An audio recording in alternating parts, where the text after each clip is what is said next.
The hunt for new customers is always on. However, not many people actually focus on reducing churn in their businesses. Today we're going to be talking about various strategies that can help you reduce churn, which might be as effective as a huge marketing campaign in the long run.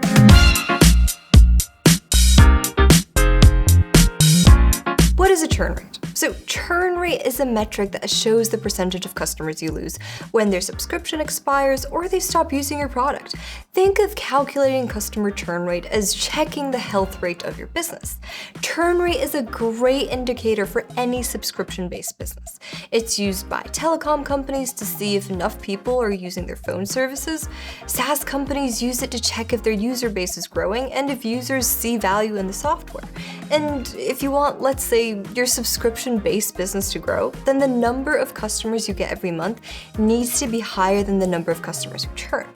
Let's get into how it works and how to calculate it. Now, to calculate the churn rate for a given month, you first need to check how many customers you have at the beginning of the month. Then take a look at how many of those customers have churned by the end of the month.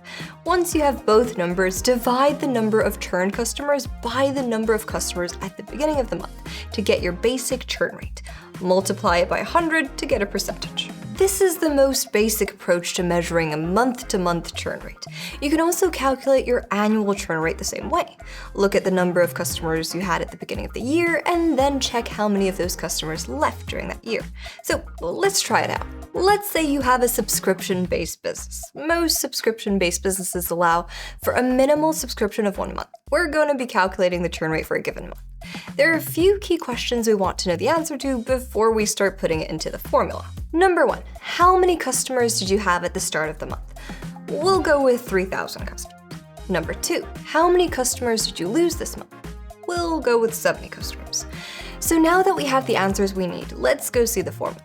So 70 customers over 3,000 customers multiplied by 100, which equals 2.3%. So that's our churn rate for the given month. Now, you need to dig deeper if you want more exact results. One way to do that is through segmentation.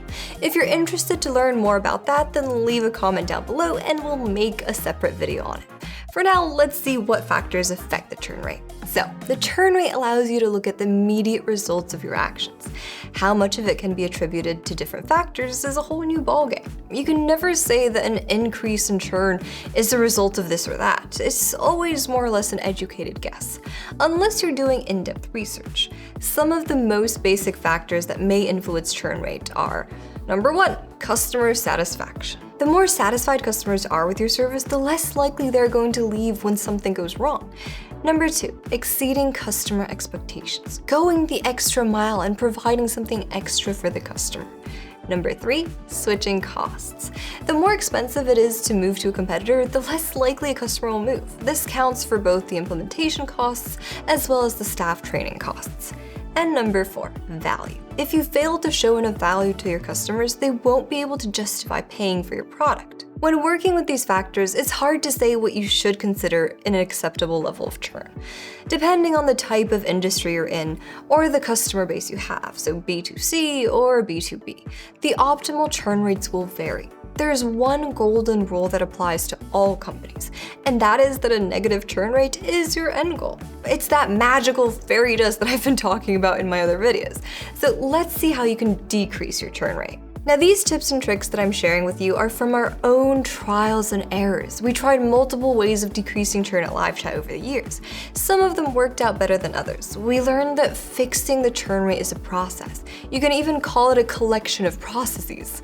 Here are a few tricks that worked for us. Number 1, reoccurring payments. Making sure that payments renew reliably will be one of the biggest game changers you can get in terms of reducing customer churn. This may seem like a small thing, but it makes a big difference by reducing the number of steps a customer needs to take. Number 2, reminder emails. Reminding users when their subscription is about to expire is another excellent way to make sure that there are no holes in your revenue.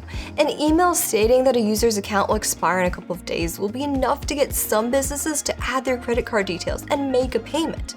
To give you an idea of the effectiveness of these emails, around 80% of customers who get them renew their licenses. We found out how successful this method is when we sent a reminder like that by mistake to all our customers a couple of years ago.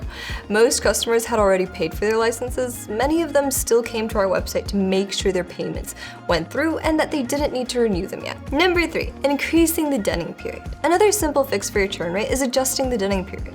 That's the time period in which a payment gateway will try to process the customer's payment.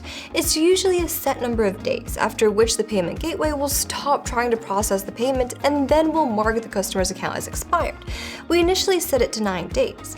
By adjusting it just a bit and adding 3 more days, we saw a 15% increase in the number of customers who eventually made a payment after it was first rejected. Number 4, fixing the potential problems of our customers. As we talked about earlier, customers have to see value in your product. If something is standing in the way of that value, then you can try to help the customer remove those obstacles by providing extra services and knowledge. In the case of live chat, there are 2 potential problems new customers might face. First, they need traffic. Without traffic, they won't get chats. Second, they need someone to handle the chats. Without these 2 things, our customers won't see value in live chat. So to help our customers find value, we supply them with the knowledge they can use to get more traffic through various articles and tutorials. For customers who already have traffic but don't have the necessary staff, we created the Experts Marketplace. It's a service that allows them to find individuals or businesses that can provide support outsourcing services. Number 5, extended onboarding via marketing automation. If you're doing marketing automation, use it to decrease your churn rate. It's one of the more scalable methods because it doesn't require a lot of oversight once you set it up. Keep pointing the customer in the right direction, even after the onboarding process ends. Don't stop providing knowledge or helpful tips after somebody becomes a customer. By showing customers different parts of your product and teaching them how they should use it, you can solve a lot of potential problems. Right, that was a lot, but congratulations, you now know what a churn rate is, how to calculate it, what factors might be affecting your churn rate, and how to decrease it. If you have any questions, leave a comment down below, and we'll help you out. See you soon.